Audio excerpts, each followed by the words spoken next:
हाथी दोस्त और चतुर तोता। हरे भरे जंगल में एक बड़ा सा मोटा हाथी रहता था। उसका नाम था जूम्बा। जूम्बा बहुत ही खुशमिजाज था। हर सुबह वह तालाब में जाकर पानी में खूब छपाछप करता, अपनी लंबी सूंड से पानी छिड़कता और फिर गुनगुनाते हुए जंगल में घूमने निकल पड़ता। उसे फूलों की खुशबू बहुत पसंद थी, इसीलिए वह रोज जंगल के नए नए हिस्सों में जाता और रंग बिरंगे फूल ढूंढता। एक दिन जूम्बा ऐसे ही घूमते घूमते एक जगह पहुंचा, जहां जमीन पर एक बड़ा मकड़ी का जाला फैला हुआ था। जूम्बा को पता ही नहीं चला और उसका पैर उसी जाले में फंस गया। जैसे ही उसने बाहर निकलने की कोशिश की, जाल और भी कसता चला गया।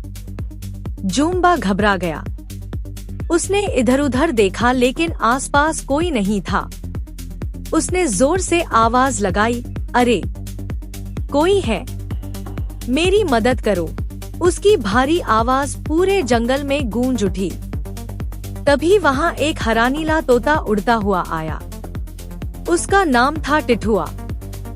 टिठुआ बहुत चतुर और निडर था। उसने जूम्बा को देखा और बोला, अरे जूम्बा, तुम तो बुरी तरह फंस गए हो, लेकिन चिंता मत करो, मैं तुम्हारी मदद करूंगा। मैं अकेला इतना मजबूत नहीं हूँ, लेकिन हमारे हाथी दोस्त मदद जरूर करेंगे। इतना कहकर टिठुआ तेजी से उड़कर गया और पास के झुंड में खड़े हाथियों को बुलाकर ले आया।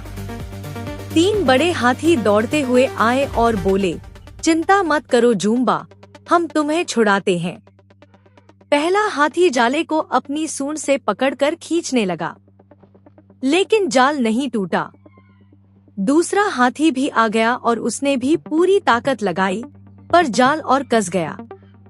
तीसरे हाथी ने भी कोशिश की, लेकिन नतीजा वही रहा। जूम्बा और भी घबराने लगा।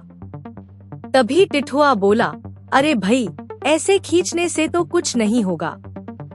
अगर हम सब मिलकर एक साथ जोर लगाएंगे, तभी जूम्बा आजाद होगा। चलो, सब मेरी गिनती पर 7 खींचो। सबने सिर हिलाकर हामी भरी। टिठुआ बोला, तैयार हो जाओ। अब सब एक साथ, 1, 2, 3, खींचो ओ। और धड़ाम, जाल चटक गया। जूम्बा बाहर निकल आया। वह खुशी से उछल पड़ा और बोला, धन्यवाद दोस्तों, तुम्हारी मदद के बिना मैं कभी नहीं निकल पाता। बाकी हाथी मुस्कुराए और टिठुआ ने हंसते हुए कहा, देखा जूम्बा, मिलजुल कर हर मुश्किल आसान हो जाती है। अगर सब मिलकर काम करें, तो कोई भी जाल हमें रोक नहीं सकता। जूम्बा और उसके सभी दोस्त जोर जोर से हंसने लगे। फिर वे पास के बगीचे में गए, जहां ढेर सारे फूल खिले हुए थे। सबने मिलकर फूलों की खुशबू का आनंद लिया और जंगल में खेल कूद करने लगे। उस दिन के बाद से जूम्बा ने सीखा कि अकेले से ज्यादा ताकत दोस्ती और सहयोग में होती है, और टिठुआ तो उसका सबसे खास दोस्त बन गया। पूरा जंगल उनकी हंसी और खुशी से गूंज उठा।